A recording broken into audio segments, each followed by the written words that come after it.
Aloha and thank you for tuning in to This Is Now. We start with a live look as the stage is set for tonight's vice presidential debate. The candidates are set to meet for their first and only debate this campaign season. Yeah, Caroline Cummings reports from the CBS Broadcast Center in New York, home of tonight's big event.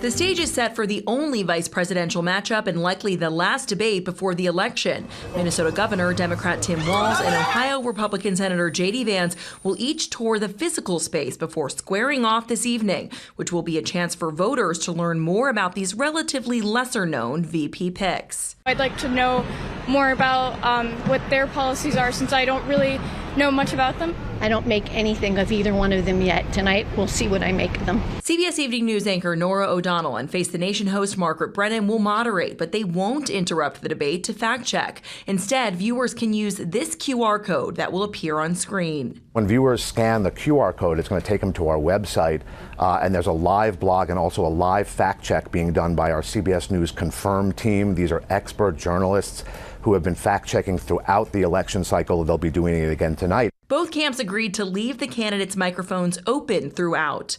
There is a mute button if things get unruly. Post-debate, the attention turns to reaction here in the spin room. And on Walz's side, CBS News has learned we expect to hear from Senators Amy Klobuchar, Mark Kelly, Ben Ray Lujan, and the governors of Colorado and Illinois.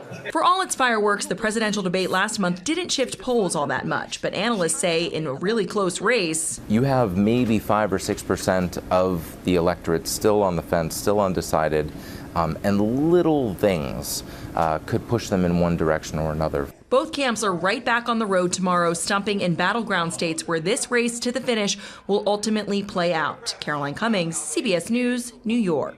Over on Maui, a man convicted of assaulting a baby could face up to 50 years behind bars. That's because a jury has ruled that Christian Rossetti's sentence can be enhanced because his victim was a child and he poses a threat to the community.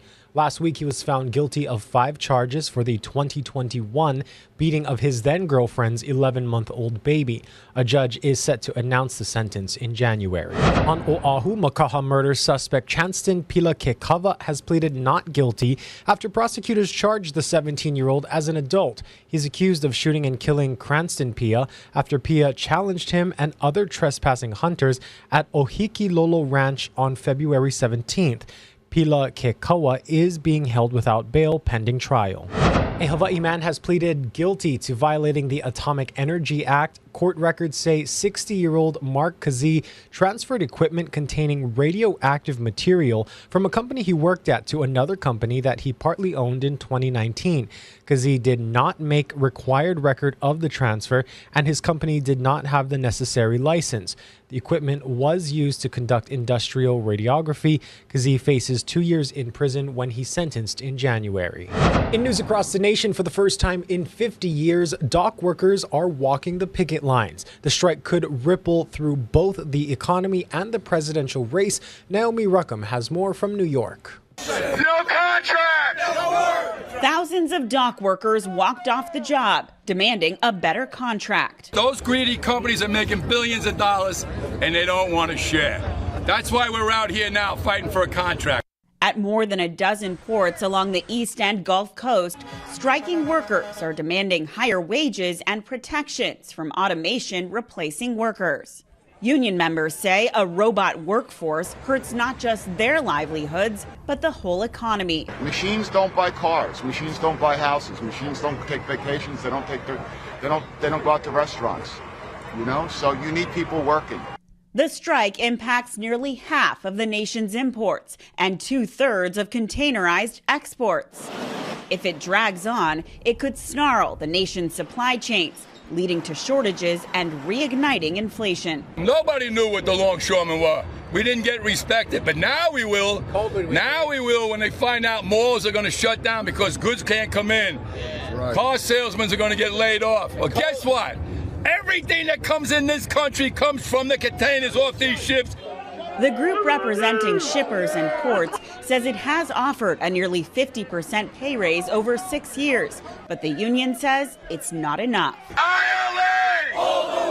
The strike could cost the economy billions of dollars a day, right in the home stretch of the presidential race. President Biden has said he does not plan to intervene. Naomi Ruckham, CBS News, New York. Now, in the short term, some say Hawaii will be unaffected. But for a closer look at impacts if the strike is prolonged, here's Eddie Dowd. Shipments to Honolulu Harbor are not expected to be impacted because they largely come from the West Coast. But some experts say if this labor dispute on the East Coast is prolonged for several weeks or months, it could lead to overall price increases for some goods nationwide. While Hawaii is far from the epicenter of the latest dock strike, the New York Times says analysts estimate the shutdown could cost the U.S. economy $5 billion per day. And a loss like that will likely have ripple effects. It's unfortunate for a lot of folks. Prices just keep coming up. They don't. Just seems like there's no end to it. In May, the U.S. Consumer Price Index found Honolulu had the nation's highest inflation rate at more than 5.2% a year, about 40% higher than the national average. The financial firm Smart Asset says to live comfortably in Honolulu, a single adult needs to make an annual salary of $112,000. ZipRecruiter says the state's average is just $52,000. The commonality across all of the stories that we hear is that families are living on the economic brink. Housing nonprofit Family Promise of Hawaii says in the past year, calls for assistance have gone up 44%. It could be because their car broke down and, they had to struggle to afford both the car maintenance and rent. Any disruptions, any increases in those basic needs can certainly have a ripple effect for the families that we're serving. It's that ripple effect so many families and businesses have been working to get past, especially after the pandemic threw a wrench in supply chains. Now, with that East Coast dock strike in its early hours, the White House is under pressure to step in and put a quick end to it. But so far, the president is staying out of it. Why not? Because it's collective bargaining. Eddie Dowd, Hawaii News Now.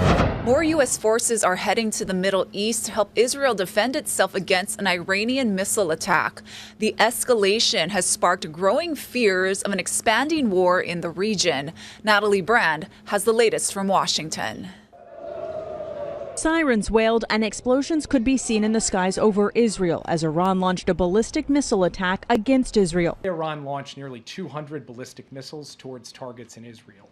At this time, and I stress at this time, we do not know of any deaths in Israel. Iran's UN mission says it launched the attack because of Israel's attacks on Hezbollah and in retaliation for Israel's ground offensive in Lebanon. A U.S. defense official confirms American forces are helping to intercept some of the Iranian missiles. This comes as the Pentagon has moved additional military support to the Middle East to help Israel defend against further attacks. The U.S. is sending 3 additional aircraft squadrons to the region. An F-15, F-16, and A-10 squadron will be arriving soon. This is on top of the 2,000 to 3,000 more U.S. service members the Pentagon ordered to the region Monday to join the more than 40,000 already there. An Iranian diplomatic source told CBS News that hardliners within Iran were demanding the strike against Israel. The White House had previously warned that an attack will carry severe consequences for Iran. This is a significant escalation by Iran.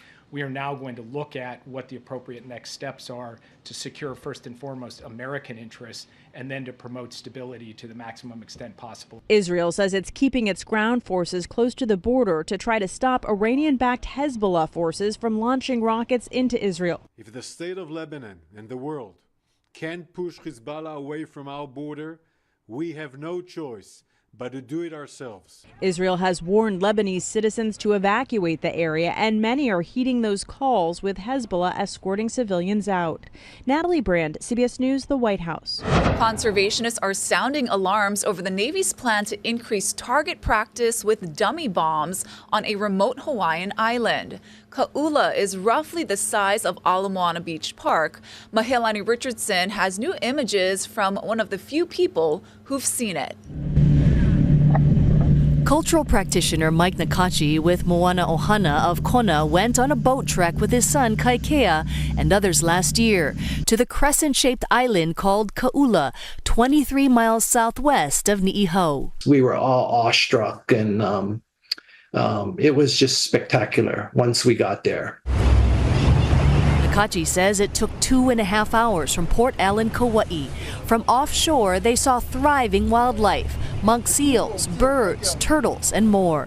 Hundreds of spinner dolphins greeted our boat as we approached. Combination of seeing that with all the birds. The only thing that I could probably relay that to would kind of be going to the Galapagos Islands. In 1980, Honolulu Magazine shined a light on the target practice at Ka'ula that had even sparked fires.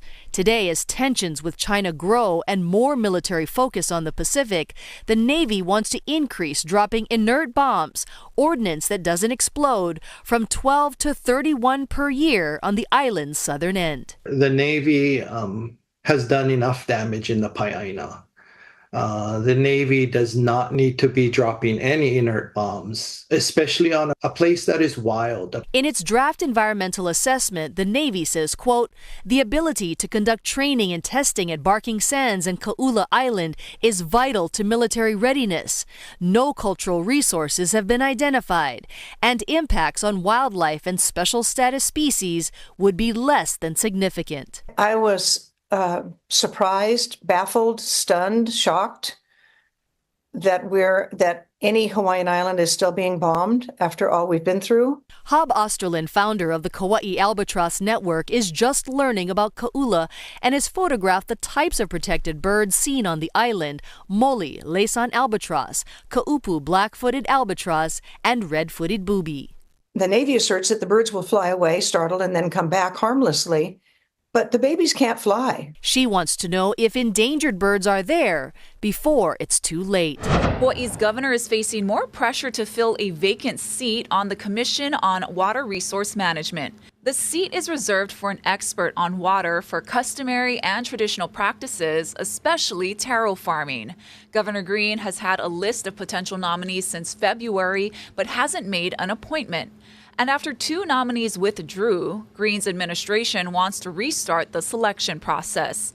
74 groups and individuals delivered a letter to his office yesterday saying the position needs to be filled immediately. Critics say the governor is delaying, and they want to know why. That information isn't shared, then it really contributes to this atmosphere of distrust and feeling that the administration has not been supportive of Native Hawaiian communities, traditional and customary practitioners, and really even the larger West Maui community that's facing a lot of water challenges right now. The Water Commission is chaired by Land Board Chair Dawn Chang. She has said that the 2 nominees were not enough to give the governor a choice.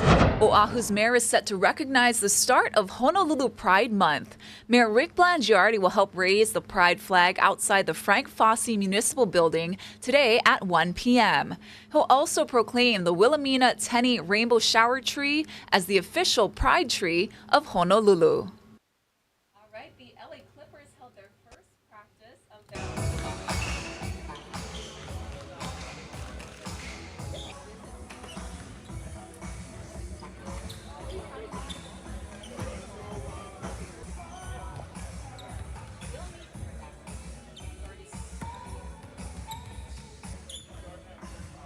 And let's send things live once again to New York City, the CBS Broadcast Center. We are just hours away from tonight's vice presidential debate. Be sure to tune into that. Stay with us. We'll have more news and weather after this break.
How's it on this Tuesday? The beautiful conditions continue. We're still cyclone free in the Central Pacific. No hurricanes, no tropical storms, none of that serious stuff. And we got some just a few showers this morning for a handful of windward spots. But you can see it is mostly dry out there, especially for leeward sides.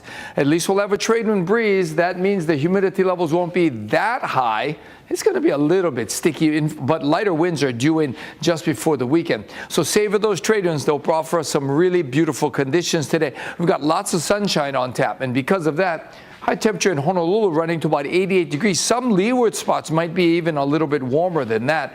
But overall, it's going to be a beautiful day. That, my friends, is the best weather on the planet. Surf not looking too shabby. We've got rising swells for north, west, and south shores. Swells will be peaking today. Even more action is due next week. Plus, with the lighter winds, conditions island-wide will be very good. So pick your spot today. Surf's going to be good no matter where you go. But remember, we got some, it's a decent size. So only go out there if you can handle it. Not all that good for inexperienced surfers. So we've got this light trade wind breeze. It's going to hold all the way through Thursday. Very stable, very nice conditions. If anything, rain-wise, we'll get a few light windward and Mauka showers. And then when the winds lighten up Friday and Saturday, we'll get afternoon cloud buildups. And then we'll also get some spotty showers, maybe even some spotty downpours. Widespread rain not expected. And over the weekend, Friday, Saturday, it's going to be a little bit sticky. Light trade winds return on Sunday. October is Breast Cancer Awareness Month, and one of our community's most important resources is getting the word out about a new event. The UH Cancer Center is hosting its first ever Ohana Pink community event this Sunday in Kaka'ako. Casey Lund has the details. Aloha from the UH Cancer Center. This is such a special place, a beautiful campus here just adjacent to the John A. Burns School of Medicine. But we're in a really special place. Here today was such a special morning. We got to speak with breast cancer thrivers. Susan Hirano, who was diagnosed with metastatic breast cancer 3 years ago, how she's working on her own patient-led initiative to provide resources and care for other breast cancer patients, doctors. And then, of course, we have Esme M. Infante with us, the communications director. Esme, excuse me. Tell me a little bit about where we're standing here. This is obviously, as you can see, still under construction, but it's a blank canvas for something pretty exciting to come right here. Absolutely. We're calling it the game changer for the University of Hawaii Cancer Center and for cancer patients in Hawaii. So this is Ho'ola. And this is going to be our early phase clinical research center. It'll be open in about a year. So it's under construction right now. Why we're calling this a game changer, you know how you always hear about cancer patients going to the mainland to get those really innovative, cutting edge phase 1 treatments for cancer? Well, for the first time in Hawaii history, they can get them right here. So that's going to be huge. Without having to travel. And speaking of travel, let's travel down the hallway here. I love showing kind of the space here because there will be treatments that are administered right here in these rooms. When you think about, can you kind of also just walk us through phase 1, what that means? Now these are, obviously they've already gone through a wealth of testing, but these are it means cutting edge, right? Yes, absolutely, absolutely. So sometimes people, when they hear the phrase clinical trials, sometimes they get a little bit worried about what does that mean. But really, even when we're talking about early phase treatments, those treatments have been through a whole battery of testing for safety, and clinical trial treatment patients get the best care. They get the best care and all the attention of the doctors. And we have a consortium, our Hawaii Cancer Consortium, all of those doctors collaborating together to make sure that our patients get the best care. And earlier this morning on Sunrise, we got to feature something pretty amazing. Tell us about the hula group and this is not just any hula group. That's right. So they are amazing, an amazing group of ladies. We did a study on how something like hula can affect outcomes for breast cancer survivors, breast cancer patients. So those women are breast cancer survivors, and they're still doing hula together. They just love it so much, and the benefits for body and for mind and soul, tremendous. And we get to catch up with Kumu Hula Hemoano Makolo.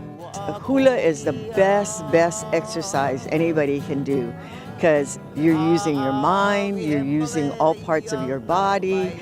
It's just wonderful because even if you're bedridden or you're sitting in a chair, you can wave your hands and you can sing a song, or, you know, it's just wonderful.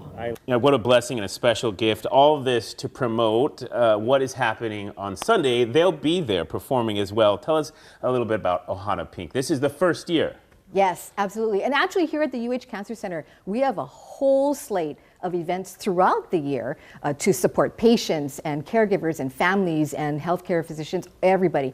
Ohana Pink is coming up on Sunday, and that is to support our breast cancer community. So it's going to be the first time that we have this sort of event here at the UH Cancer Center, and we invite everybody to come. It's going to be tremendous. Very good. I need the details on your screen right now from 8 a.m. to 11 a.m. on Sunday, October 6th. By the way, what they've done to accommodate folks who may not be able to attend, maybe out of town, a link to attend virtually is on our website. Look for this story at hawaiinewsnow.com. Esme, thank you so much for being with us today. We send things back into the studio for now. It's an annual conference that brings together leaders in the tourism industry. On the next Spotlight Now, we'll focus in on that conference with Mufi Hanneman and other leaders from the tourism industry. Catch us Tuesday, 1 o'clock on K5.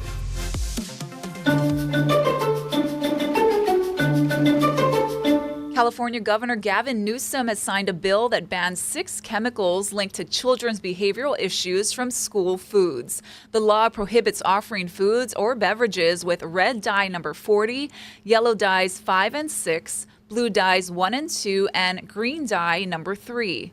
The California School Food Safety Act will be enacted on December 31st, 2027. The bill stems from concerns that the chemicals harm children's ability to learn. State officials say the dyes have been linked to behavioral difficulties and decreased attention among children.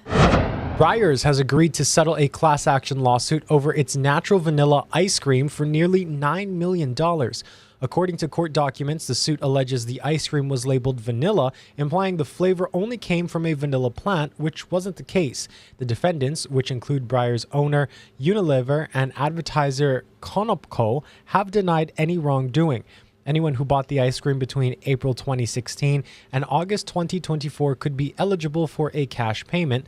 The court also ruled the companies must develop a new product formula that does not include vanilla from non-vanilla plant sources within a year.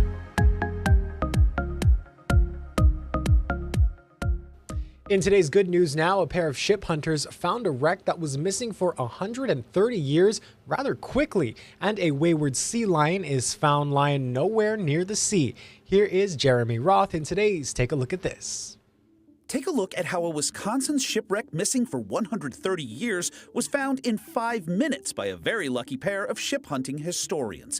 In 1895, the tugboat John Evanson was lost after colliding with a larger steamer in Wisconsin's Sturgeon Bay Canal. The wreck was widely reported, but search efforts didn't start until the 1980s, and with no success. A local dive club even offered a cash reward for the discovery, but still no luck. Then, in September of 2024, maritime historians Brendan Baylod and Bob Jake combined historical records with modern search tech and headed out on a planned 3-day expedition. But a mere 5 minutes after they started scanning, this happened. I just screamed out, "Boiler, there's a boiler down there." We just couldn't believe it. We actually hadn't even started our search. We were just getting the equipment up and going. I mean, this is crazy. The pair immediately marked and thoroughly documented the discovery, eventually using more than 2,000 photos to have a full 3D rendering of the site created. The historians, who are members of the Wisconsin Underwater Archaeology Association, now plan to nominate the site to the National Register of Historic Places and hope to make it available for sport divers to visit. In California, another maritime discovery of sorts was this wayward sea lion lying not by the sea, but inexplicably by an inland highway. The animal had somehow made its way several miles inland and had become stranded. CHP Santa Cruz officials, along with several other agencies, were able to safely corral and capture the marooned marine mammal, and although they offered no explanation for its odd journey, they say it is now on the way to recovery. For Take a Look at This, I'm Jeremy Roth. 3 miles inland. How did no one notice him along the way and think to call for some help, man? Hey, we've got a sea lion away from the sea. What a call that must have been. Thanks for watching, everyone. Have a great rest of your day.